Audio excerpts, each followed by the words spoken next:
gym. Every punch thrown a battle from within. They see the glory, don't know the grind. Leave the weakness, leave it all behind.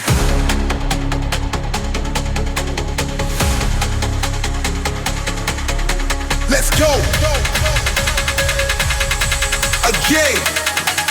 Harder! This is the story of Mike Tyson, born Michael Gerard Tyson, on June 30th, 1966 in Brownsville, Brooklyn, a place where survival wasn't optional. It was everything. Before the belts, before the knockouts, before the world knew his name, he was just a kid, growing up surrounded by violence, poverty, and fear. Brownsville wasn't forgiving. It was the kind of neighborhood where kids learned early that weakness had consequences. Tyson didn't grow up dreaming of greatness. He grew up fighting in the streets, in school, wherever he had to. By the time he was 13 years old, he had already been arrested dozens of times, not because he wanted trouble, but because, in his world, trouble was always there. Everything changed when he met a man who saw something deeper, Cus D'Amato. Cus didn't just see a troubled kid.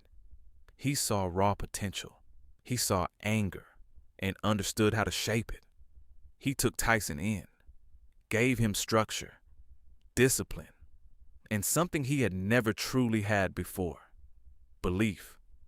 Under Cus, Tyson wasn't just learning how to fight.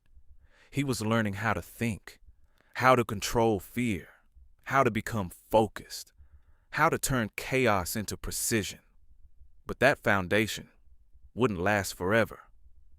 On November 4th, 1985, Cus D'Amato passed away. And just like that, Tyson lost the one man who held his world together. Even through that loss, Tyson kept moving forward. And when he stepped into the ring, it was unlike anything boxing had ever seen. He wasn't just strong. He was explosive, fast, calculated.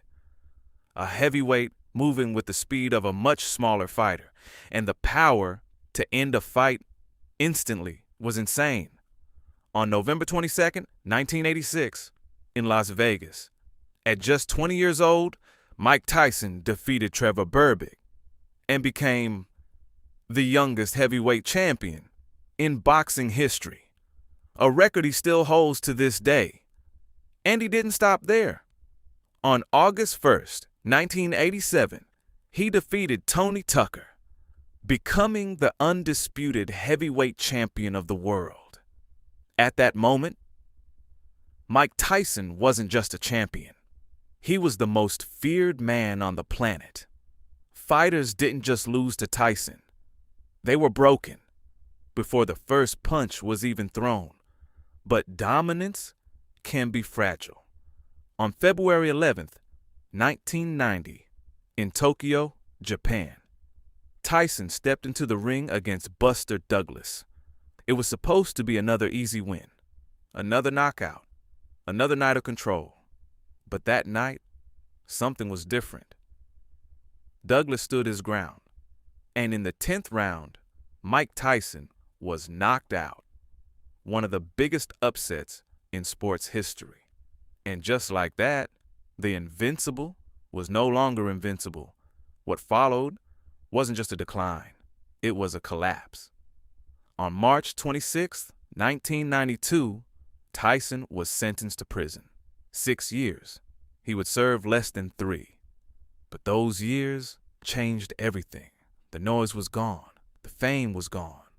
And for the first time, he was forced to sit with himself. When Tyson returned, the world watched closely.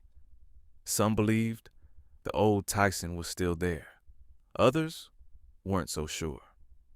Then came June 28th, 1997, a fight against Evander Holyfield.